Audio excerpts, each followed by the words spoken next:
हो गया, gene drive technology हो गया, ठीक। दूसरा अगर हम लोग बात करें इसी के साथ में, तो organ and chip technology, organ on जो चिप टेक्नोलॉजी है उसको भी हम लोग कवर कर लेंगे इसी के साथ। अग थोड़ा सा और एक टेक्नोलॉजी है जो कि आरएनए साइलेंसिंग हम लोग करते हैं, जो प्रोसेस है इसको इसी के साथ कवर करेंगे क्योंकि छोटा-छोटा टॉपिक है, तो हमारा काम रहेगा कि इसी के साथ समराइज़ कर लिया जाए, तो बेहतर होगा। और एक और टॉपिक है पैन-जीनोम, क्या बोला? पैन-जीनोम, तो पैन-जीनोम को भी हम लोग कवर करेंगे इसके अंतर्गत। और नेक्स्ट जो टॉपिक है इसके अंतर्गत आप देखिएगा सुकर जीन, क्या नाम है? ये सुकर जीन, सुकर जीन आ जाएगा। और 6 नंबर पर आप देखिएगा तो डीएनए प्रोफाइलिंग, डीएनए प्रोफाइलिंग एक ऐसे पूरे बढ़िया से हम लोग समझने का कोशिश करेंगे इसके अंतर्गत ये सब होते क्या है, ठीक है। और एक होता है जंपिंग जीन, जंपिंग जीन, तो ये जो है अभी हम लोगों का जो अभी आज का जो एजेंडा है, यानी कहने का मतलब है कि आज का जो टॉपिक है इस पर हम लोग कवर करने वाले हैं, ये टॉपिक पर, ठीक है। नेक्स्ट जो टॉपिक होगा काइमेरिक, जो हम लोग कार टी थेरेपी हो गया या माइटोकॉन्ड्रियल रिप्लेसमेंट थेरेपी होगा, उसको रिलेटेड हम लोग एक साथ है फिर एक समराइज वीडियो बनाएंगे। और यहाँ तक तो अभी हम लोग इसको स्टार्ट करते हैं। पहला क्या है टॉपिक? जीएम क्रॉप, ठीक है। आइए हम लोग बात करते हैं जीएम क्रॉप को। जीएम क्रॉप होता क्या है? जीएम क्रॉप कहने का मतलब क्या है? अभी रिसेंट में न्यूज़ में है। क्या रीज़न है? कॉन्टेक्स्ट समझना ज़रूरी है कि अभी न्यूज़ में क्यों है। तो आप जानते हैं ना NITI Aayog, national institution for transforming India, जो एक आयोग है, कमीशन है, ठीक? इसका जो एक मेंबर है, ठीक ना? उन्होंने एक बड़ी बात बोल दिया। क्या बात बोला? बोला ना कि देखो भाई, अब क्या है ना इंडिया में जिस तरीके से एडिबल ऑयल का डिमांड बहुत ज़्यादा बढ़ रहा है, और इस डिमांड बढ़ने से क्या हो रहा है, हमारे यहाँ जो सेल्फ सफिशिएंसी नहीं है, यानी कि कंजम्पशन जो है प्रोडक्शन से ज़्यादा है। तो अब उससे क्या हो रहा है कि हमको इम्पोर्ट हो गया, तो इम्पोर्ट बढ़ रहा है। इम्पोर्ट बढ़ेगा तो क्या बढ़ेगा, मतलब क्या, जो करेंट अकाउंट डेफिसिट होगा इंडिया का वो इंक्रीज कर जाएगा। और जब करेंट अकाउंट डेफिसिट होगा तो कह सकते हैं कि इकोनॉमिक ग्रोथ क्या होगा, हैम्पर होगा। और इकोनॉमिक ग्रोथ हैम्पर होने का मतलब यही हुआ कि हमारा जो देश का जो जीडीपी है, ठीक ना? यानी जीडीपी है उसका अपने आप डिक्लाइन होगा, ठीक ना?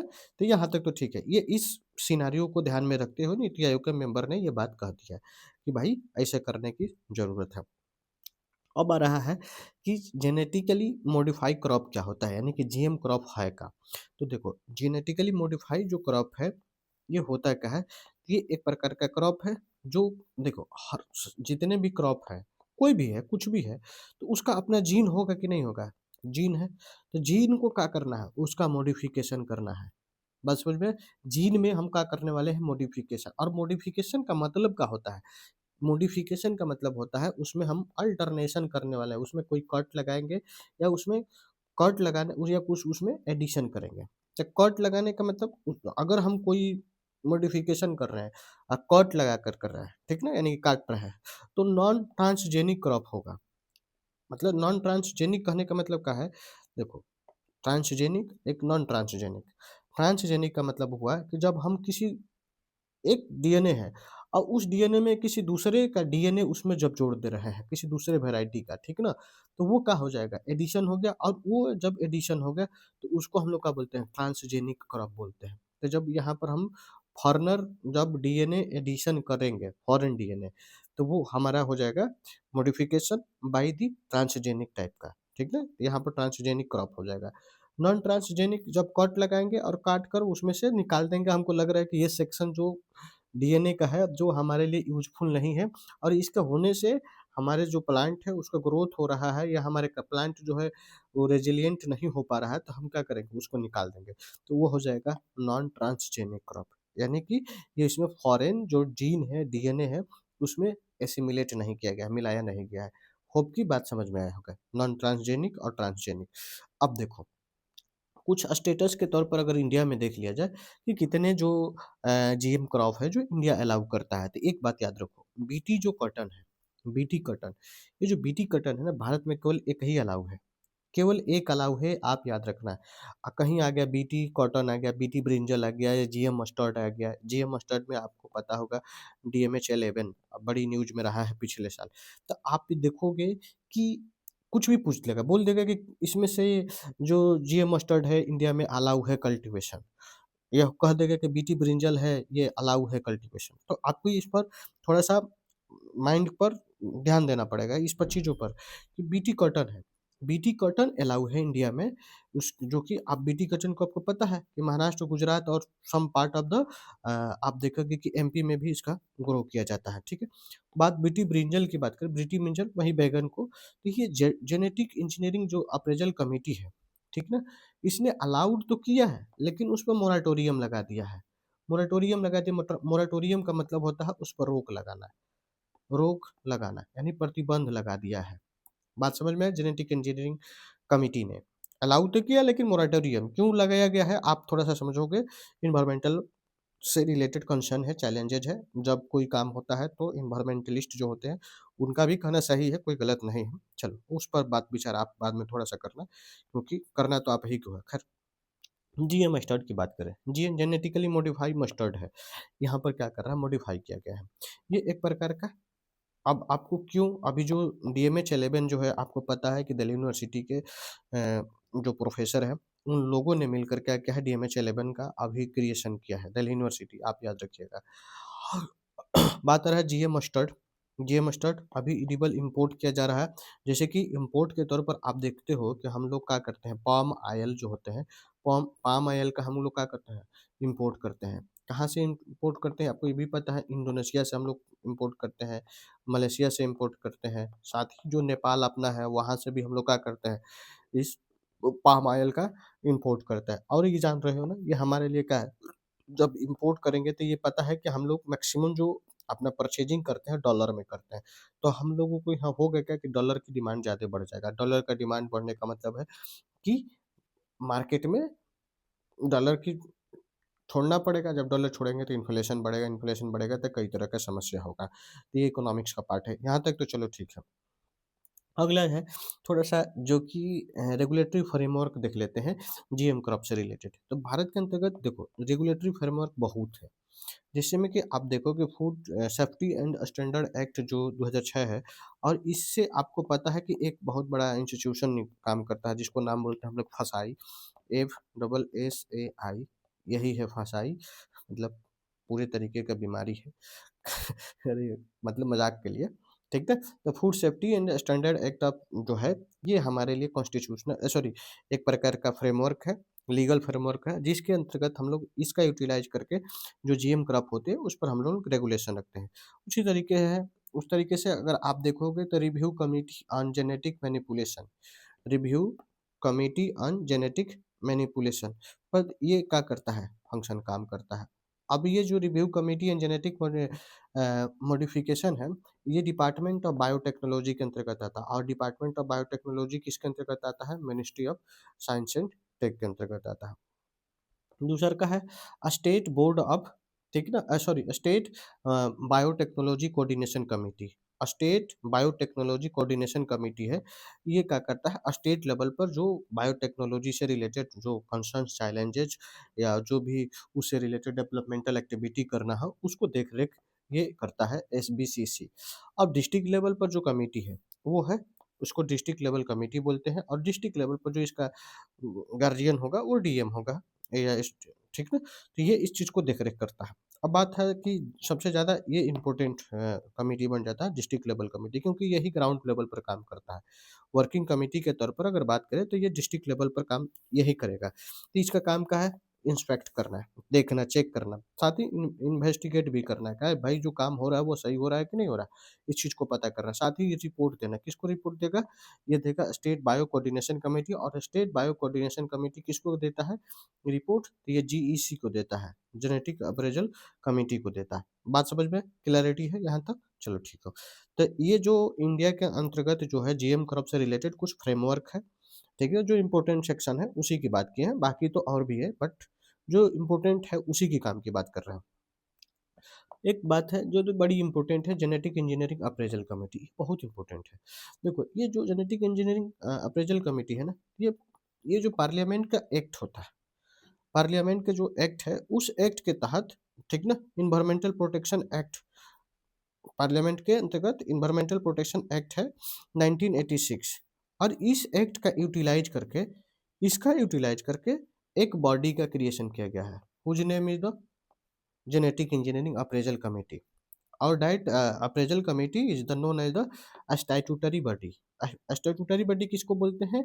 जो लॉ के द्वारा किसी, हम पार्लियामेंट में कोई लॉ लाए हैं और उस लॉ का यूटिलाइज करके कोई हम बॉडी का क्रिएशन करते हैं, तो उस चीज को क्या बोलते हैं? स्टैट्यूटरी बॉडी या सांविधानिक निकाय बोलते हैं, ठीक ना। थोड़ा सा प्रोनाउंसिएशन में may be issue, but you please you tolerate me. देखो, टॉलरेट करना थोड़ा सा जरूरी है, उतना भी हम ब्रिटिशर तो है नहीं, कोशिश तो यही रहेगी कि हम जो भी बोले आपको इसेंस को पहुंचाए आपके पास। दूसरी अगर बात करें कि जेनेटिक इंजीनियरिंग अप्रेजल कमेटी है, ये मिनिस्ट्री ऑफ इन्वायरमेंट, ठीक है ना, फॉरेस्ट एंड क्लाइमेट चेंज के अंतर्गत काम आता है। आप जानते हैं ministry of environment forest and climate change का जो हेड है अभी कौन है? भूपेंद्र यादव। आई थिंक जानते होंगे कि ये अरवल के एमपी है, ठीक है। जेनेटिक इंजीनियरिंग अप्रेजल कमेटी जो है, आप एक बात ध्यान में रखना है कि ये ministry of science and tech के अंतर्गत नहीं आता है, क्योंकि बात साइंस एंड टेक से रिलेटेड है। हम लोग बायोटेक्नोलॉजी पढ़ रहे हैं, लेकिन बात यहाँ पर ministry of science and tech, ministry of science and tech और ministry of environment forest climate change से आ रहा है। तो ये आपको ध्यान देने वाला, क्यों? क्योंकि जो इन्वायरमेंटल प्रोटेक्शन एक्ट किसके अंतर्गत आता है? ईपीए जो है 1986 जो है, ये environment forest and climate change के अंतर्गत आता है। तो इसलिए थोड़ा सा ये कन्फ्यूजिंग रहता है, ये ज़्यादा मतलब ध्यान रखने वाली बात है। दूसरी बात अगर बात करें, इसका रिस्पॉन्सिबिलिटी क्या है जेनेटिक इंजीनियरिंग अप्रेजल कमेटी का? तो ये क्या करता है? ये अप्रेजल देता है किसको? जेनेटिकली इंजीनियर्ड जो प्रोडक्ट होता है उसको अप्रेजल देगा। अप्रेजल का मतलब होता है कि अलाउ करना, उसको परमिशन देता है। साथ ही R&D पर ये बातें करता रहता है कि भाई अगर R&D रिसर्च एंड इनोवेशन हो तो उससे रिलेटेड ये कौन काम करेगा? Genetic engineering committee. साथ ही जो भी स्टेट होते हैं, ठीक है ना, तो स्टेट का जो बोर्ड है ना, स्टेट SBCC हम लोग पढ़े ना, स्टेट बायोटेक्नोलॉजी कोऑर्डिनेशन सेंटर, इसका जो भी रिपोर्ट आता है, ठीक ना, रिपोर्ट आएंगे, कुछ भी जो होगा तो उसको एनालिसिस करना और उस चीज को क्या करना? रेगुलेट करना, ये सारी चीजें। कहने का मतलब ये है कि बायोटेक्नोलॉजी के सेक्टर में, बायोटेक्नोलॉजी के सेक्टर में जो ये GEC है, ये अपेक्स बॉडी है, अपेक्स बॉडी है। बात समझ में है? यानी कि सबसे ये यही इम्पोर्टेंट बॉडी है, ये पूरे तरीके से काम करते हैं बायोटेक्नोलॉजी के डेवलपमेंटल और उस पर कार्य करने के सेक्टर में, ठीक है। आ जाओ, यहाँ तक तो ठीक होगा, आपको समझ में आया होगा। अब इसमें अगला जो टॉपिक है वो है जीनोम एडिटेड राइस। क्या मैंने बोला? जीनोम एडिटेड राइस, यानी कि हम क्या करेंगे, जो राइस है उसको उसका जो जीनोम है उसको एडिट करेंगे। यानी कि जीनोम समझ रहे हो ना, जीनोम का उसको एडिट करने वाले हैं। तो जो जीनोम है राइस का, ATGC ही होगा, यही होगा। और इस ATGC को क्या करना है? हमको एडिट करना है। मतलब हमको लग रहा है कि टी हम हमारे जीन में ये काम के लायक नहीं है, तो उस टी को हटा देंगे। या हमको लगेगा कि ए हमारे उस जीन के अंतर्गत काम का चीज़ नहीं है, उसको क्या कर देंगे? ए को हटा देंगे। तो यही चीज़ करने वाले हैं जीनोम एडिटिंग राइस के अंतर्गत। तो जो कॉन्टेक्स्ट का है जीनोम एडिटेड राइस का, तो कॉन्टेक्स्ट ये है कि जो Indian council of agriculture research है, इसने पहली बार फर्स्ट जीनोम एडिटेड राइस का निर्माण किया है, ठीक ना। फर्स्ट जीनोम एडिटेड राइस का निर्माण किया है, कौन सा टूल यूटिलाइज करके? तो क्रिस्पर Cas9 का यूटिलाइज करके। अब देखोगे जो राइस बनाया गया है उसमें दो तरह का राइस बनाया गया है, कौन सा? DRR राइस 100 और पूसा DST राइस। और देखो DR राइस 100 है, इसका जो मार्केट नाम है, ठीक ना, जो मार्केट नेम है वो है कामला। ये थोड़ा सा रिकॉल करके रखना, कहीं आ गया तो ऐसे ही पूछता है कि recently seen diet name is the news, what are the मतलब रिलेशन क्या है इसका। तो आप थोड़ा सा इस पर तैयार रहना है, इस पर काम करने के। अगला अगर हम लोग बात करें तो थोड़ा सा ये समझ लेते हैं कि DRR राइस 100 या कमला का क्या अपना काम है। तो देखो इसमें क्या कहा गया है कि जो राइस है, उसको जीन उस राइस के अंतर्गत आप जानते हो कि एक काइनिन ऑक्सीडाइज़ 2 इसमें साइटोकाइनाइज ऐसे एक और बात क्लियरली सॉरी ये समझ लो कि जो साइटोकाइनिन है, साइटोकाइनिन क्या है? एक प्रकार का हार्मोन हार्मोन है और ये हार्मोन किस लिए रिस्पॉन्सिबल है? ये रिस्पॉन्सिबल है ग्रोथ के लिए। किसका ग्रोथ कराना है? प्लांट का ग्रोथ कराने में साइटोकाइनिन हेल्प करता है। आप जानते हैं प्लांट हार्मोन बहुत सारे होते हैं, जैसे कि आप ऑक्ज़ेलिन हो गया, अ अ क्या बोलते हैं साइटोकाइनिन हो गया, एब्सिसिक एसिड हो गया, ऐसे करके आप 4-5 तो जानते होंगे, हमको उम्मीद है। तो जो साइटोकाइनिन है, तो साइटोकाइनिन का काम क्या है? जो प्लांट का ग्रोथ करने में हेल्प करता है। ये साइटोकाइनिन को एक और बात याद रखो कि इसको जो हम लोग रिप्रेजेंट कैसे करते हैं, तो CK X2 के द्वारा। आपको याद है ना, एक क्वेश्चन आया था यूपीएससी का H2 तो H2 आपको ये बायोटेक्नोलॉजी से ही रिलेटेड है। सॉरी ये आपको कोरोना कोविड से रहते ये ऐसे पूछा था क्वेश्चन तो हो सकता है कि इहो वाला पूछ दे कोनो गारंटी है नहीं ना तो इसलिए इसको भी ध्यान रखना है CK X2 ये साइंस का है ठीक है तो ध्यान में रखने वाली बात है दूसरी बात अगर बात अगला जो नेक्स्ट टॉपिक है वो है पूसा DST राइस पूसा जानते हो ना पूसा का है पूसा एक इंजीनियरिंग कॉलेज है एग्रीकल्चर इंजीनियरिंग कॉलेज है ठीक ना? ऐसे ही पहले जो इनिशियली जो था ये बिहार में था, बिहार के समस्तीपुर में है, अभी भी है। लेकिन उसका वहाँ पर क्या-क्या ये पूसा एग्रीकल्चर 905 में लॉर्ड कर्जन के द्वारा ये उसको उस समय डेवलप किया गया था, बिहार के अंतर्गत। लेकिन उसका वो लोकेशन वहाँ पर नहीं रखकर बल्कि उसका जो है हेड ब्रांच दिल्ली में हम जहाँ अभी फिलहाल हैं, उसी के मेरे जस्ट बगल में ही है। मतलब यहाँ से 1 डेढ़ किलोमीटर के आस-पास दूरी पर है। पूसा जो एग्रीकल्चर इंजीनियरिंग कॉलेज है वहाँ पर। मैंने कैंपस में जाके देखा है, घूमने को मिलता है शाम में आप जा सकते हैं।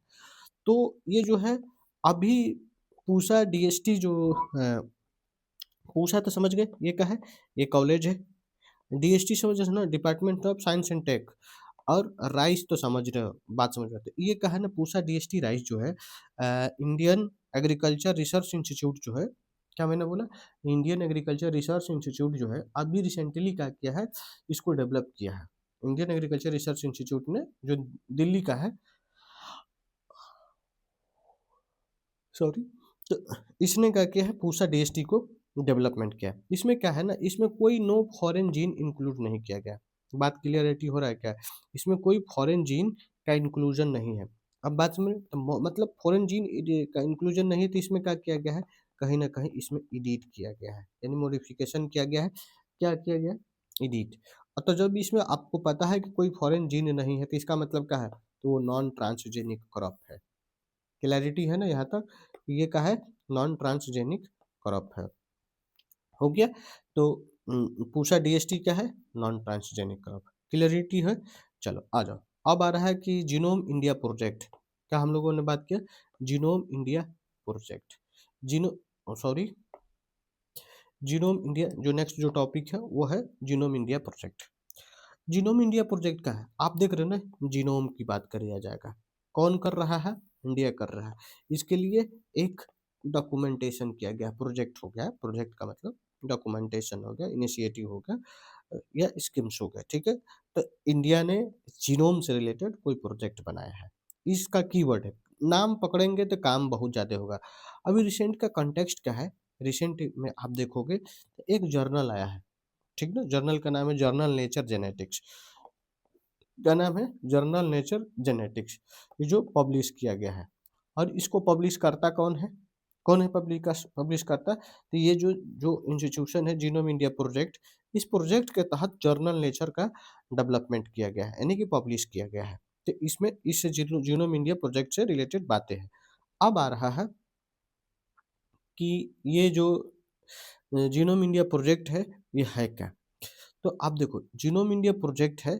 इस पर जो काम कर रहा है डिपार्टमेंट ऑफ बायोटेक्नोलॉजी और प्लस में 20 जो इंडिया का जो प्रेस्टिजियस इंस्टीट्यूट है जो ये सब वो सब मिलकर इस पर क्या करें जीनोम इंडिया प्रोजेक्ट पर काम कर रहे हैं और इसमें करना क्या है उसमें करना है कि जो जेनेटिक वेरिएशन है ठीक ना उस जेनेटिक वेरिएशन किसका जेनेटिक वेरिएशन जो इंडिया के पॉपुलेशन है उसका एक कैटालॉग तैयार करना है कैटालॉग बनाना है स्टोरेज के तौर पर और ये जो स्टोरेज होगा ये कहाँ स्टोर होकर रखा जाएगा वो IBDC के अंतर्गत रखा गया है कहाँ रखा जाएगा बताओ? आईबीडीसी के अंतर्गत। आईबीडीसी समझ रहे हो ना? आईबीडीसी क्या है? Indian biological data centre. क्या है बोलो? Indian biological data centre. ये यहाँ पर इस चीज़ को, जितने भी जीनोम इंडिया प्रोजेक्ट का जीनोम का एडिटेड किया जाएगा, उसका कैटालॉग बनाया जाएगा, उसको आईबीडीसी के अंतर्गत रखा जाएगा। आईबीडीसी है कहाँ? फरीदाबाद में। ये सब पूछ लेता है, आपको ध्यान में रखना है कि कहाँ पर कौन है। अब अगर बात करें कि कुछ अदर इनिशिएटिव जो जीनोम सीक्वेंसिंग से रिलेटेड लिया गया है, जैसे कि आप देखोगे इंडिया के द्वारा बहुत सारी यूनिवर्सिटी है, साथ ही इंटरनेशनल जो फोरम है, जैसे कि उसके द्वारा भी इनिशिएटिव लिया गया है। तो अगर हम लोग बात करें कि अदर इनिशिएटिव जो जीनोम सीक्वेंसिंग से रिलेटेड है, वो है इंडिया जेन प्रोजेक्ट। इंडीजेन प्रोजेक्ट कहोगे, क्या बोलोगे इसको? इंडीजेन प्रोजेक्ट। ठीक है। इंडीजेन प्रोजेक्ट जो है इंडियन जो है council of scientific and industrial research centre, ये किसके द्वारा? CSI के आर के द्वारा। ये देखिए ये बहुत ज़्यादा इम्पोर्टेंट है ये, क्योंकि ये सब पूछ देता है कि ये इनिशिएटिव किसके द्वारा लिया गया है। तो जो इंडिजेन जो प्रोजेक्ट है CSIR के द्वारा, कहीं आ गया आपको कि काउंसिल ऑफ अगर ये भी बोल देता है इंडियन एग्रीकल्चर रिसर्च इंस्टीट्यूट के द्वारा लिया गया है, या ये पूषा के द्वारा लिया गया है, ऐसे करके कुछ भी पूछेगा तो आप थोड़ा-सा इस पर थोड़ा मतलब अपने दिमाग को ओपन रखिएगा कि कुछ ऐसा नहीं है। CSIR और इंडिजेन, ठीक? एक है one day one genome project. One day one genome project जो है ये डिपार्टमेंट ऑफ बायोटेक्नोलॉजी। आप देख रहे हैं ना यहाँ पर चीज़ें दिख रहा है। One day one genome project किसका है? Biotechnology, department of biotechnology. अब दूसरा का है ह्यूमन ह्यूमन जीनोम प्रोजेक्ट। क्या नाम है? Human genome project. ये इंटरनेशनल लेवल पर कोलैबोरेशन किया गया है। इसमें क्या करना है? ह्यूमन का जो जीन है उसको सीक्वेंसिंग करना है। मतलब समझ गए? सीक्वेंसिंग का मतलब यही है कि जो ATGC है इसका क्या करना है? ऑर्डर डिटरमाइन करना, बस इतना जान लीजिए। सीक्वेंसिंग का मतलब भी होता है कि 1 नंबर पावेगा कि 2 नंबर पावेगा कि 3 नंबर पावेगा कि 4 नंबर पावेगा, किसी भी बॉडी के अंतर्गत इसका लोकेशन थोड़ा-सा, और इसका जो ऐसे तो एक बात याद रखिए कि ए हमेशा टी से बना रहेगा, जी हमेशा सी से बना रहेगा। ये तो कन्फर्म है, इसमें कोई डाउट नहीं है। लेकिन इनका जो ऑकरेंस का ऑर्डर होगा, ये मे बी डिफरेंट हो सकता है। तो इसको क्या करना है? अलग-अलग पर्सन का उसको सीक्वेंस करना है। उसी को हम लोगों को क्रमबद्ध तरीके से सजाना है, उसको जानना है। यही होता है ह्यूमन जीनोम प्रोजेक्ट के अंतर्गत। अब आ रहा है एक और नेक्स्ट इनिशिएटिव है, जैसे 1 लाख जीनोम प्रोजेक्ट। अब 1 लाख जीनोम प्रोजेक्ट की बात किया जा रहा है, और ये किसने इनिशिएटिव किया है? ये इंग्लैंड ने स्टार्ट किया है। इंग्लैंड के द्वारा 1 लाख जीनोम प्रोजेक्ट स्टार्ट किया गया है। एक और देखोगे कि इंटरनेशनल ये जो इनिशिएटिव है, जैसे कि इंटरनेशनल हर्पमैन प्रोजेक्ट। तो ये जो अफ्रीकन कंट्रीज है, एशियन कंट्रीज है, साथ ही यूरोपियन कंट्री है, इनका कोलैबोरेशन करके क्या किया गया है कि जो इनके एंसेस्ट्री को लेकर थोड़ा-सा डेवलपमेंट उनसे फीचर को पॉइंट आउट करना है, मतलब फाइंड आउट करना है। पॉइंट आउट करना या फाउंड आउट करना सेम ही चीज़ होता है। यहाँ तक तो क्लैरिटी होगा आपको। अगला जो छोटा-छोटा न्यूज़ है थोड़ा-सा उसको समझ लेते हैं। जीन ड्राइव टेक्नोलॉजी, ये छोटा-छोटा टेक्नोलॉजी है। हम लोगों ने बात किया था कि जो अपने जो छोटे-छोटे टॉपिक होंगे उसको कवर करेंगे। जैसे कि जीन ड्राइव टेक्नोलॉजी हो गया, ऑर्गन ऑन चिप टेक्नोलॉजी हो गया, RNA साइलेंसिंग हो गया, पेनजीनोम हो गया। ये सब जो टॉपिक है इसके अंतर्गत हम लोग अ, कवर करेंगे, छोटा-मोटा जो टॉपिक रखा है। तो आइए चलते हैं हम लोग जीन ड्राइव टेक्नोलॉजी की ओर। जीन ड्राइव टेक्नोलॉजी नाम से देखो, पकड़ने का काम यही कर रहा है। ड्राइव का मतलब क्या होता है? मूवमेंट करना, या किसी एक जगह से दूसरे जगह पर चलाना की बात कर रहा है। तो हम जीन को क्या कर रहे हैं? हम कहीं न कहीं उनकी फीचर्स को एनालाइज़ करेंगे। तो जीडीटी क्या करेगा? ये इंसेक्ट करेगा, ठीक है ना? सॉरी, जीडीटी जो है ये इंसेक्ट जो होते हैं, देखो जीन ड्राइव टेक्नोलॉजी कर रहा है। ड्राइव एक प्रकार का कैंपेन टाइप का होगा, मूवमेंट टाइप का होगा। तो जैसे आपको पता है ना कि बहुत सारे कीड़े-मकोड़े हैं, है कि नहीं है? तो अगर आपको देखो जैसे मलेरिया फैलाने वाले मच्छर हो गए, या फिर जैसे कि बहुत सारे और जो पैथोजेंस होते हैं, जो पैथोजेंस कहने का मतलब वो होता है कि जो वैसा इंसेक्ट या ऑर्गेनिज्म या बैक्टीरिया जो वायरस हो, वो क्या करते हैं, जो डिजीज काउजिंग होते हैं, यानी कि डिजीज काउजिंग जो ऑर्गेनिज्म होते हैं उसको पाइथोजेंस बोलते हैं। तो उसी तरीके से बहुत सारे इंसेक्ट होते हैं, क्या करते हैं, जो क्या करेंगे, डिजीज को जनरेट करते हैं। तो अब हमको क्या करना है कि उस जो बैक्टीरिया है या इंसेक्ट है उसको किल नहीं करना है, क्या करना है, बल्कि अब उसको हम उसके जीन में ही अल्टरनेशन कर देंगे, उसमें उसके जीन में ही मॉडिफिकेशन कर देंगे, क्योंकि उसको मारने से कोई फायदा नहीं, किसी की डेथ करना ठीक नहीं लगता है, अनइथिकल कंसर्न है, उसका भी अपना इन्वायरमेंट में इकोसिस्टम में अपना फंक्शन है, ऐसे तो सर्वाइव नहीं कर रहा है, ऐसे तो वो उत्पत्ति नहीं लिया है। क्योंकि अगर मान लो कि कोई मक्खी है, अगर हम उसको किल कर रहे हैं उसकी कुछ प्रॉपर्टी की वजह से, तो हो सकता है कि हमारे इन्वायरमेंट के और भी, जैसे कि पोलिनेशन का प्रॉपर्टी हो, इन्वायरमेंट का डेवलपमेंटल की एक्टिविटी है, वो तो हमारा हैम्पर्ड हो जाएगा ना। तो अब इसलिए क्या किया गया कि जो इंसेक्ट होते हैं उनके जीन में ही हम क्या करेंगे, मैनिपुलेशन कर देंगे, और उनके जीन, जैसे कि एग्जांपल के तौर पर अगर देखोगे, जो मॉस्किटो है, मॉस्किटो हमारे लिए तो है ना मतलब एक प्रकार का चैलेंज।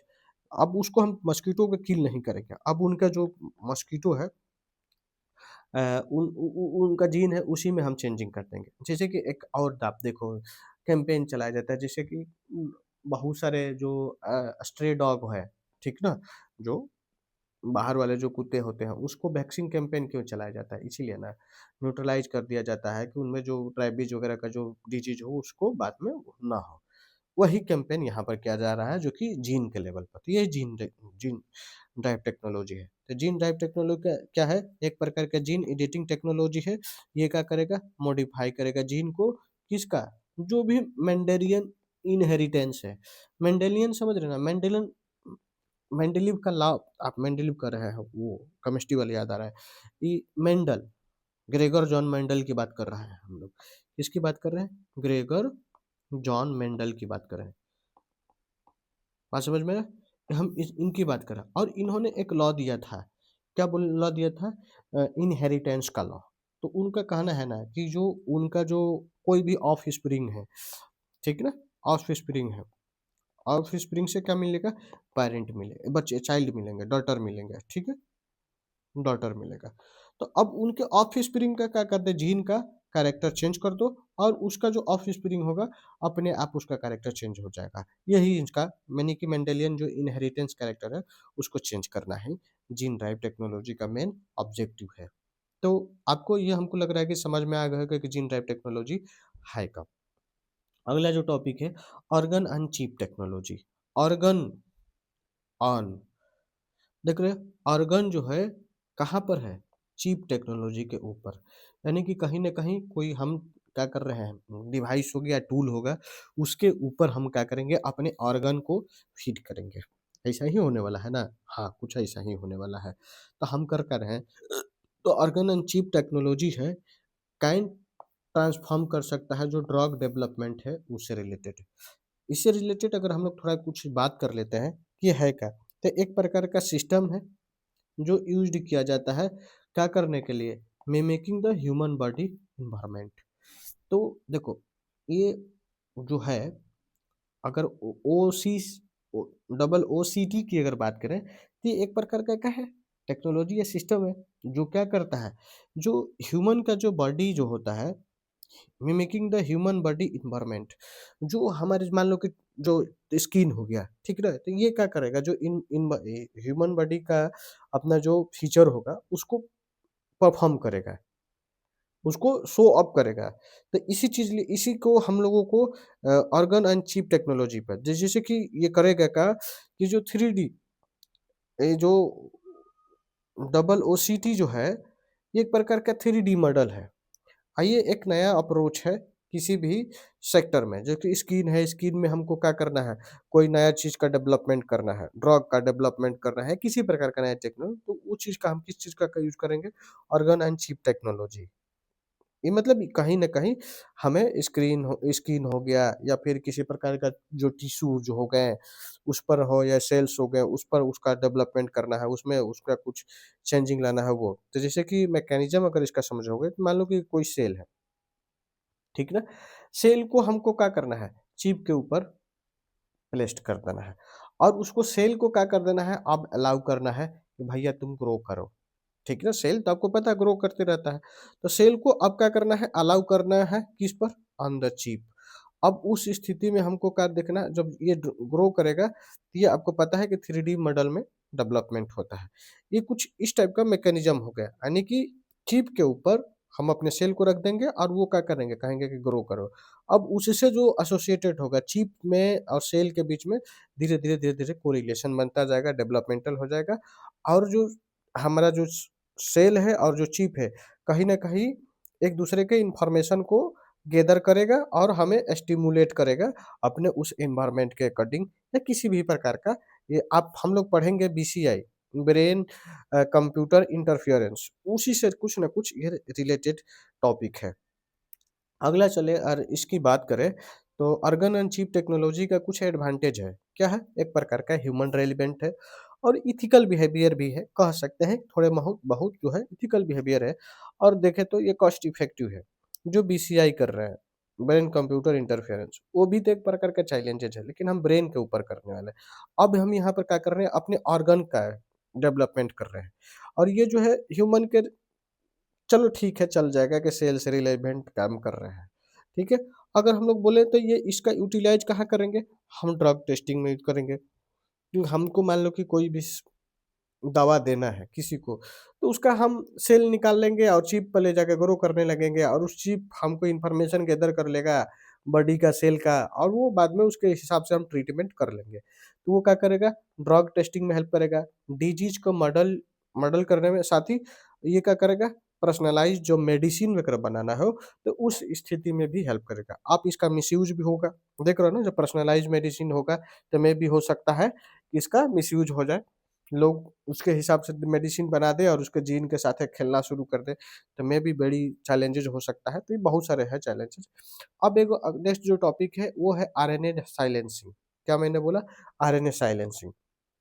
आरएनए जानते हो ना, आरएनए राइबोन्यूक्लिक एसिड की हम लोग बात करें, जो न्यूक्लिक एसिड होते हैं, न्यूक्लियोटाइड होते हैं, दो प्रकार के होते हैं, डीएनए और आरएनए। जो न्यूक्लियोटाइड्स होते हैं दो होते हैं, आरएनए और डीएनए।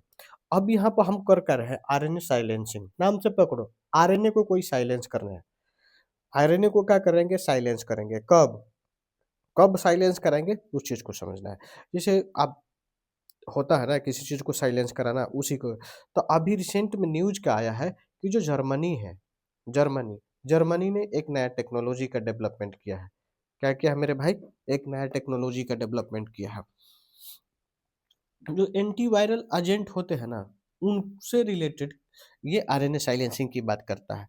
जैसे कि आप जानते हो जो ककम्बर मोजेक वायरस है, ककम्बर मोजेक वायरस, और ये जो ककम्बर मोजेक वायरस है ना, ये क्या करता है, जो बनाना होते हैं उसको ये अफेक्ट करता है। तो अब ये क्या करना है कि ये जो एंटीवायरल एजेंट का क्रिएशन कर देना है उसमें।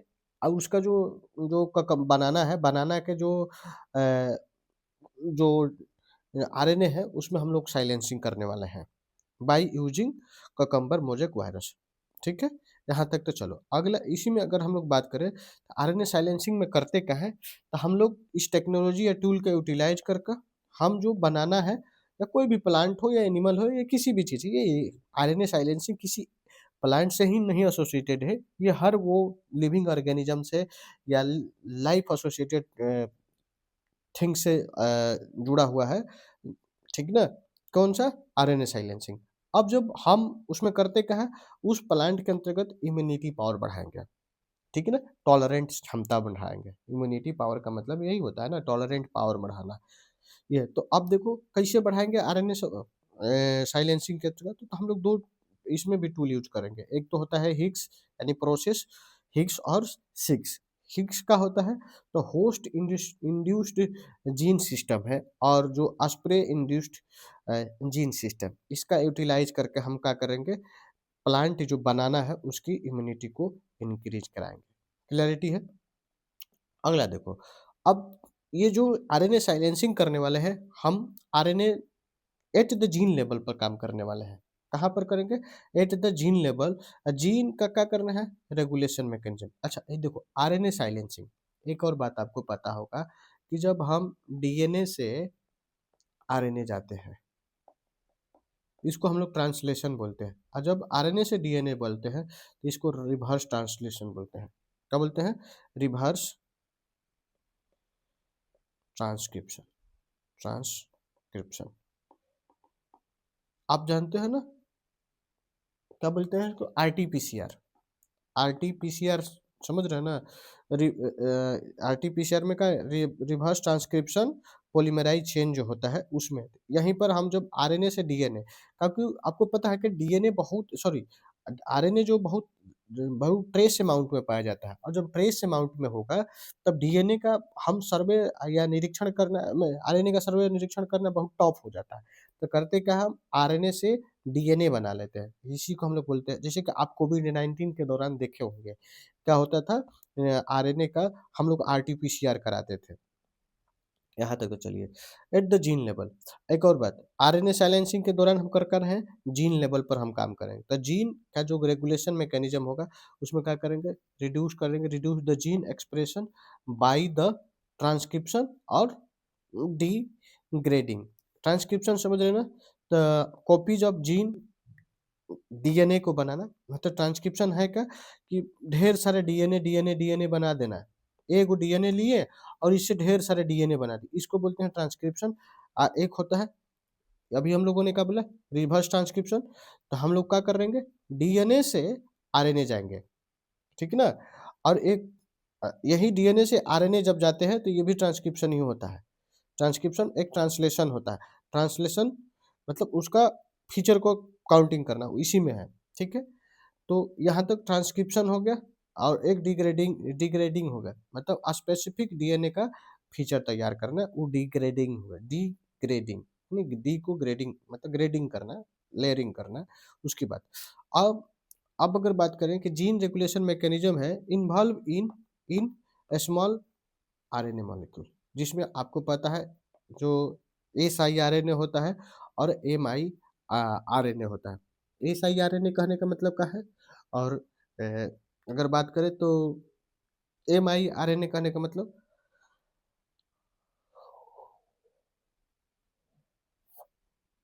अगर बोले S R sorry S I RNA यानी कि स्मॉल इंड्यूस्ड आरएनए की बात हो रहा है, और माइक्रो आरएनए एम आई आरएनए का ये है। अब इसमें क्या कर रहा जा रहा है कि एस आई आरएनए और माइक्रो आरएनए के दोनों को बाइंड करके हम क्या कर रहे हैं? एम आरएनए का क्रिएशन कर रहे हैं। एम आरएनए समझ रहे हैं ना? मैसेंजर आरएनए, तो उसकी बात है। तो कुल मिलाकर अगर आप देख रहे हैं तो जीन साइलेंसिंग एक प्रकार का टेक्नोलॉजी है, अभी बनाना के ऊपर जर्मनी ने यूटिलाइज किया है, और उससे जो बनाना का जो इम्यूनिटी पावर है उसको इंक्रीज करा दिया, जिससे क्या होगा? उसका यील्डिंग कैपेसिटी जो बनाना के अंतर्गत होता है, यील्डिंग कैपेसिटी का मतलब होता है कि उसका ग्रोथ जो प्रोडक्शन कैपेसिटी जो कम एरिया में पहले कम ग्रोथ कर रहा था, मान लें कि कुछ एरिया है उसमें से कम ग्रो करता था, अब उसमें से प्रोडक्टिविटी उसका बढ़ गया है, उसी को यील्डिंग पावर कहते हैं। तो कम खर्चा में ज़्यादा ग्रो करना, उसी को यील्ड कहते हैं। चलो यहाँ तक तो ठीक है। अब अगला जो इसमें टॉपिक है वो है पैन जीनोम। क्या नाम है? Pan genome. मेरे भाई पैन जीनोम का अभी कॉन्टेक्स्ट क्या है, अभी न्यूज में क्यों है? तो न्यूज में देखोगे ना, तो पैन जीनोम के साथ क्या हुआ है अभी रिसेंट में? चाइना है, ठीक ना? चाइना के साइंटिस्ट ने क्या किया है? पैन जीनोम का डेवलपमेंट कर दिया। चाइना के साइंटिस्ट ने पैन जीनोम बनाया। और पैन जीनोम है क्या? ये वेराइटी ऑफ राइस है। बात क्लियरिटी है? अब पेन जीनोम जो बना है बाई हेल्प ऑफ एक टेक्नोलॉजी का यूटिलाइज किया गया। कौन सा technology? Pack bio high fidelity. Pack bio high fidelity. तो पैक बायो जो हाई फाइडेलिटी है एक प्रकार का टेक्नोलॉजी है, जिसको हाई फाई टेक्नोलॉजी कहते हैं। और ये जो हाई फाई टेक्नोलॉजी है ये सिंगल मॉलिक्यूल, साथ ही देखोगे तो रियल टाइम और जो सीक्वेंस टेक्नोलॉजी के, अगर ओवरऑल अगर इसकी बात बोला जाता है तो इसको स्मार्ट टेक्नोलॉजी बोलता है। किसको? पैक बायो हाई फाइडेलिटी के बारे में, ठीक है? अब ये जो पैक बायो जो हाई फाइडेलिटी जो टेक्नोलॉजी है, इसका एप्लीकेशन कहाँ? तो आप देख रहे हो एग्रीकल्चर के सेक्टर में यूटिलाइज होगा। किस सेक्टर में? एग्रीकल्चर। क्यों कि राइस का यूटिलाइज चाइना ने इसका टेक्नोलॉजी का यूटिलाइज करके राइस का डेवलपमेंट कर दिया ना, कल्टीवेट कर दिया। तो ये जो है यूज कहाँ होगा? एग्रीकल्चर के सेक्टर में। जैसे एग्रीकल्चर में बहुत सारे ट्रेड होते हैं, जो कंसर्न चाहे चैलेंजेज हैं, जैसे पेस्ट हो गए, बीट्स हो गए, ड्रॉट हो गया और क्लाइमेट रेजिलिएंट जो चैलेंजेज है एसोसिएटेड है, तो उसको हम टॉलरेट करना है, उससे रेजिलिएंट बनाना है, तो हम क्या करेंगे, ये पेनजीनोम टेक्नोलॉजी या पैक बायो हाई फाइडेलिटी का यूटिलाइज करके हम एग्रीकल्चर सेक्टर को बूस्ट कर सकते हैं। जैसे बिहार वाला सेक्टर है, बिहार में एग्रीकल्चर का अपॉर्चुनिटी बहुत ज़्यादा है। अब उस एरिया में हम इसका यूटिलाइज़ करेंगे। गुजरात गुजरात कर रहे हैं, गुजरात हो गया, गुजरात तो ख़ैर अलग हो गया। आ जाओ हरियाणा, ये पंजाब, वेस्टर्न यूपी हो गया, ख़ासकर यूपी हो गया, आंध्र प्रदेश या कोस्टल इलाका, जहाँ-जहाँ पर अगर जो एलुवियल इलाका है, आप इस चीज़ टेक्नोलॉजी का यूटिलाइज़ करके क्या कर सकते हैं, जो यील्डिंग कैपेसिटी होता है किसी भी एग्रीकल्चर सेक्टर का, तो वो बढ़ा सकते हो। साथ ही जो क्लाइमेट रेजिलिएंट हो या ड्रॉट रेजिलिएंट जो हो, क्रॉप का भी हम लोग उसका यूटिलाइज़ कर सकते हैं डेवलपमेंट का। चैलेंजेज़ तो समझ रहे हो कि कॉस्टिंग ज़्यादा होगा, टेक्नोलॉजी का बड़ा चैलेंजेज़ है, इनोवेशन नहीं है। ये सब चीज़ें एसोसिएटेड इशू। अब एक होता है प्रिसिजन मेडिसिन, ये थोड़ा-सा टॉपिक है। प्रिसिजन मेडिसिन क्या है? नाम से पता चला। प्रिसिजन का मतलब क्या होता है? अब बताओ। प्रिसिजन का मतलब होता है लगभग-लगभग एग्ज़ैक्ट, कुछ न कुछ क्लोजिंग टू बातें चलने वाला है। तो प्रिसिजन मेडिसिन के तौर पर भी आप देखोगे कि इसका यूटिलाइज़ कर सकते हैं, किसका? किसका यूटिलाइज़ कर सकते हैं? पेक बायो हाई-फाई हाई-फाई सॉरी, यहाँ तक तो हम लोग अभी देख रहे थे यूटिलाइज़ करने की कि पेन जीनोम है तो एग्रीकल्चर के सेक्टर में, और दूसरा आप देखोगे कि प्रिसिजन मेडिसिन के तौर पर। प्रिसिजन कहने का मतलब क्या है, ये बात कर रहे थे हम लोग। तो प्रिसिजन कहने का मतलब ये है मेरे भाई कि आप जैसे कहीं भी हमको पता है कि ये एग्ज़ैक्ट यहीं पर इश्यू है, यहीं पर चैलेंजेज़ है, तो हम उस डायरेक्ट उसी पॉइंट पर अटैक करने वाले हैं। हम उसी चीज़ को निरीक्षण या सर्वे या उसी चीज़ को ख़त्म करने वाला है। तो प्रिसिजन मेडिसिन के तौर पर बात कहा जाता है। यानी कि टारगेटेड ड्रग डिलीवरी करना हो, वहाँ पर हम लोग इसका यूटिलाइज़ करते हैं। जैसे आप जैसे मेडिकल हेल्थ में पढ़ेंगे हम लोग, तो वहाँ पर चीज़ों को प्रिसिजन मेडिसिन बड़ी समझ में समझेंगे। तो यहाँ तक तो ठीक है। अगला जो टॉपिक है इसमें सुकरजीन नाम थोड़ा-सा है अटपटा-सा, लेकिन समझना है जल्दी। सुकरजीन है क्या? तो सुकरजीन, आप इससे पहले आप देख लो कि सुकरजीन में होता क्या है? अभी रिसेंट में न्यूज़ क्या है कि council of scientific and industrial research जो है, ये और साथ ही में देखोगे centre for cellular and molecular biology जो है, जो हैदराबाद में है, सीएसआईआर और जो सीसीएमबीज है, दोनों ने मिलकर इस पर काम करना शुरू किया है, सुकरजीन पर, और इन्होंने निरीक्षण करके उसके बारे में जानकारी दिया है। सुकरजीन है क्या? अगर आप देखोगे तो एक प्रकार का स्पर्म है। स्पर्म किसका स्पर्म है? ये फ्लोरा का स्पर्म है। फ्लोरा समझ रहे हो ना? फ्लोरा मतलब फ्लावर, यहाँ पर फूल की स्पर्म है। तो आप ये एक प्रकार का स्पर्म है, ये फ्लोरा का है, ठीक है? क्लैरिटी है। अब आ रहा था कि सुकरजीन इसका नाम क्यों हुआ? अरे भाई, जीन जब स्पर्म है तो बहुत सारे स्पर्म का नाम देखा, जैसे कि मेल में रखा है एस्ट्रोजन, एंड्रोजन, प्रोजेस्टेरोन, टेस्टोस्टेरोन, ऐसे करके नाम रखा है। तो सुकरजीन है क्या भाई? उसी तरीके से ये एक ग्रुप ऑफ जीन है, ग्रुप ऑफ जीन है, जिस इसको हम लोग एफ बॉक्स भी बोलते हैं, एफ बॉक्स भी बोलते हैं।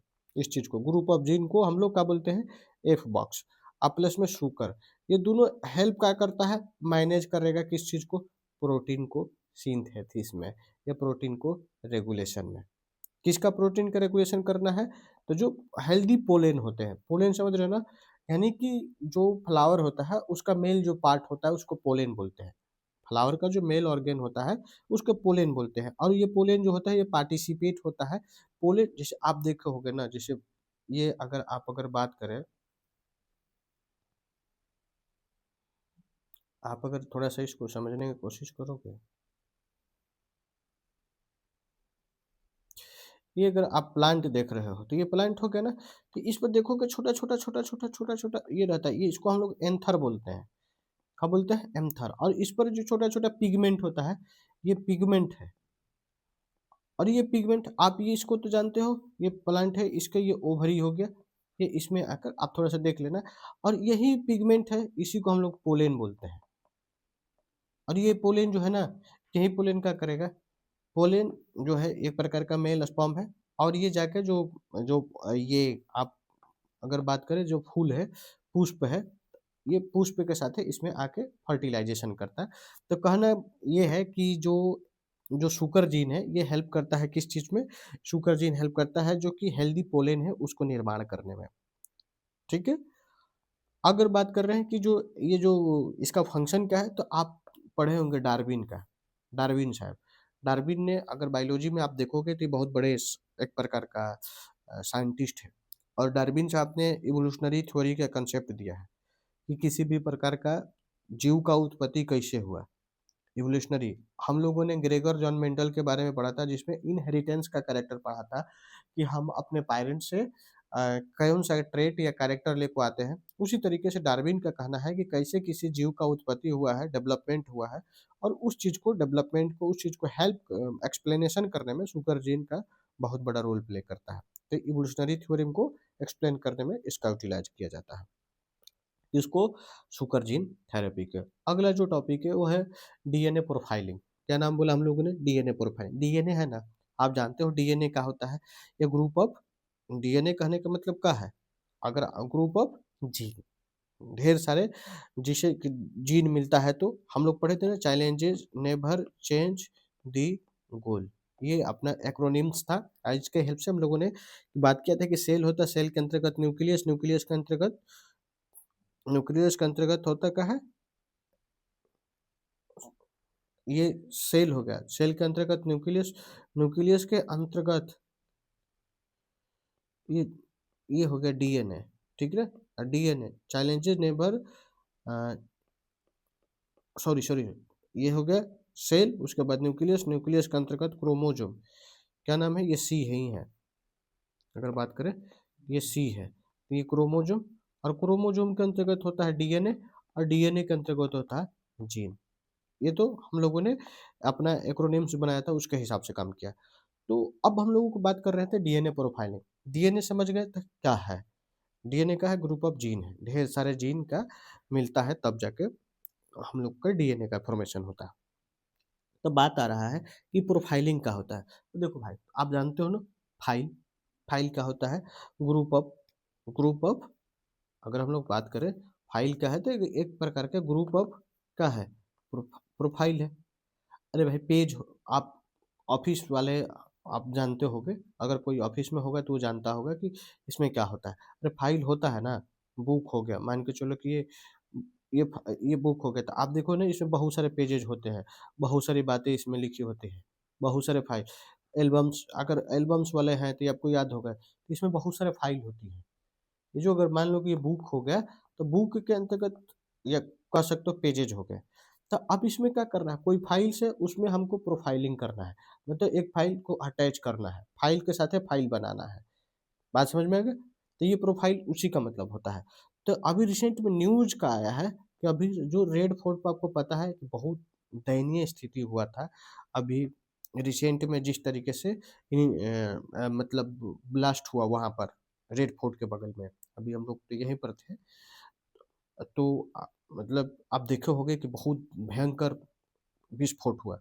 उसमें उसमें क्या किया गया कि जो विक्टिम है ना, उस विक्टिम को आइडेंटिफ़ाई करने के लिए इसका क्या किया गया? डीएनए प्रोफाइलिंग किया गया है। डीएनए प्रोफाइलिंग, जो उसमें कौन-सा व्यक्ति इन्वॉल्व है और किसका उसमें डेथ हुआ है, ठीक ना? उनका आइडेंटिफ़िकेशन करने में डीएनए प्रोफाइलिंग किया गया है। अब जो डीएनए प्रोफाइलिंग जो है, इसको हम लोग एक और नाम देते हैं डीएनए फिंगर प्रिंटिंग। अब देखो फिंगर प्रिंटिंग, अब हम लोग का जो फिंगर है सबका अलग-अलग अपना फिंगर का प्रिंटिंग होता है, अपना अलग-अलग इमेज होता है, प्रिंट होता है। तो डीएनए फिंगर प्रिंटिंग होता क्या है भाई? एक प्रकार का टेक्निक है, यूज़ कहाँ किया जा रहा है? किसी भी इंडिविजुअल हो या ग्रुप हो, किसी का भी हो, उसको क्या करना है, हम लोगों को एनालाइज़ करना है। क्या? यूनिक जो पैटर्न होता है उनके डीएनए का, उसको एनालाइज़ करने में डीएनए प्रोफाइलिंग का यूटिलाइज़, या कह सकते हो कि डीएनए फिंगरप्रिंटिंग का यूटिलाइज़ कर जाता है। देखो, अगर अगर आप देखोगे ना कि डीएनए का जो यूनिक पैटर्न होता है, ये कैसे पता चलेगा? तो ये पता चलेगा जो वीएनटीआर के द्वारा। वीएनटीआर क्या है? Variable number of tandem repeats. VN जो टैंडम रिपीट्स का है, एक प्रकार का आप देखोगे कि सबका अलग-अलग होता है। Variable number of tandem repeats यानी वीएनटीआर सबके अलग-अलग होता है, जितने भी इंडिविजुअल होंगे, उनका अपना-अपना वीएनडीआर्स होता है। उसी को क्या करना है हमको प्रोफाइलिंग करना है, उसी को क्या करना है हम लोगों को सीक्वेंसिंग करना है, उसी चीज़ का ऑर्डर काउंट करना है। क्लैरिटी हो गया यहाँ तक? अरे मान लो कि कोई क्राइम पर्सन है, आप देखे होंगे कि जो साइबर क्राइम कर रहे हैं ये क्या बोलते हैं?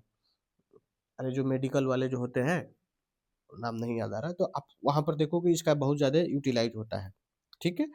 अब ये जो फिंगरप्रिंटिंग का यूटिलाइज़ कहाँ होता है, तो इसका यूज़्ड होता है शॉर्ट रैंडम रिपीट्स को चेक करने में, माइटोकॉन्ड्रियल डीएनए के तौर पर और वाई क्रोमोसोम को ये सब चीज़ों को पता करने में, ठीक है? यहाँ तक। तो आई थिंक कि जो डीएनए प्रोफाइलिंग हो या डीएनए फिंगरप्रिंटिंग हो, इसका यूटिलाइज़ हम लोगों ने समझ लिया। ये है क्या वो भी समझ गया, कहाँ यूज़ होता है वो भी क्लैरिटी हुआ। अब थोड़ी-सी इसमें देखना है जंपिंग जीन, नाम से पता चल रहा है कहीं न कहीं जीन क्या कर रहा होगा, जंप कर रहा होगा, कुछ ऐसा ही है ना? हाँ, अभी कुछ ऐसा ही बात है। तो जो कॉन्टेक्स्ट का है जो लाइन 1 एक प्रकार का क्या है, जंपिंग जीन है। लाइन 1 क्या है, जंपिंग जीन है, ठीक ना? ये क्या कर रहा है, ये बाइंड कर रहा है सेलुलर डीएनए को, ठीक ना? अगर मतलब कुछ टाइम के लिए कुछ ट जंपिंग जीन का काम करना क्या है? अरे, मान लो कि कोई यहाँ से जंप करके वहाँ गया, तो इसका मतलब क्या है? या तो अपनी एक्टिविटी को रिफ्लेक्ट कर रहा है या फिर कह सकते हो कि अपने कहीं न कहीं का जो फीचर है, उसको वो दिखाना चाह रहा है। जंपिंग जिन में। तो बाइंड क्या करेगा, जो सेलुलर जो अलग-अलग जो सेल्स होते हैं, उनके जो डीएनए है उसको बाइंड करने वाला है, कुछ भी टाइम पीरियड के लिए, ठीक ना? अब एक और बात है कि आप जानते हो कि जो कुछ टाइम के लिए जो सेल का डिवीज़न होता है, सेल का 2 प्रकार का डिवीज़न होता है। आप जानते हो ना? माइटोसिस और मियोसिस, ये 2 प्रकार का माइटो का मतलब क्या होता है? देखो इसमें टो आता है, तो टो मतलब 2 यानी कि एक पैरेंट सेल डिवीज़न होके 2 बन जाए, उसको क्या बोलते हैं? माइटोसिस बोलते हैं। यानी कि उसमें 2 डॉटर सेल आ जाए।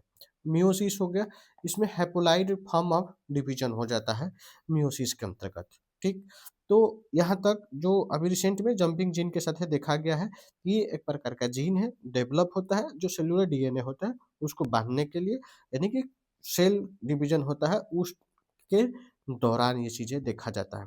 अगर आप देखोगे कि जंपिंग जीन तो आप इसका बहुत यूज़ होता है। अगर हि इन द ह्यूमन बीइंग में देखोगे तो ये जो मोर देन 50% जीनोम जो होता है, ये जो ट्रांसपोजेबल एलिमेंट को कैरी करने में ये हेल्प करता है, जंपिंग जीन। तो आप यहाँ तक लो हम लोगों का जो टॉपिक था इसको हम लोगों ने समझने का कोशिश किया। अगला जो टॉपिक होगा आप लोग का वो होगा CAR-T थेरेपी, MRT थेरेपी और हम लोग पढ़ेंगे नेक्स्ट इसी में स्टेम सेल्स देख लेंगे और जो फिनोम नेशनल बायो बैंक है उसको भी हम लोग कवर करेंगे। तो ऐसे करके हम लोगों का जो मेजर जो चंक ऑफ टॉपिक है जो इम्पोर्टेंट है अपने एग्जामिनेशन के पॉइंट ऑफ व्यू से उसको हम लोग कवर करेंगे। तो ठीक है, आप देखते रहिए। अब जो भी आपको लगेगा कि इसमें इन्फॉर्म करने की ज़रूरत है, तो प्लीज़ आपसे रिक्वेस्ट है, आप हमको ज़रूर बताइए और सजेस्ट कीजिए। आपके लिए आपकी इस बात को लेकर मैं हमेशा वेलकम करूँगा। यहाँ तक के लिए आपको बहुत-बहुत धन्यवाद।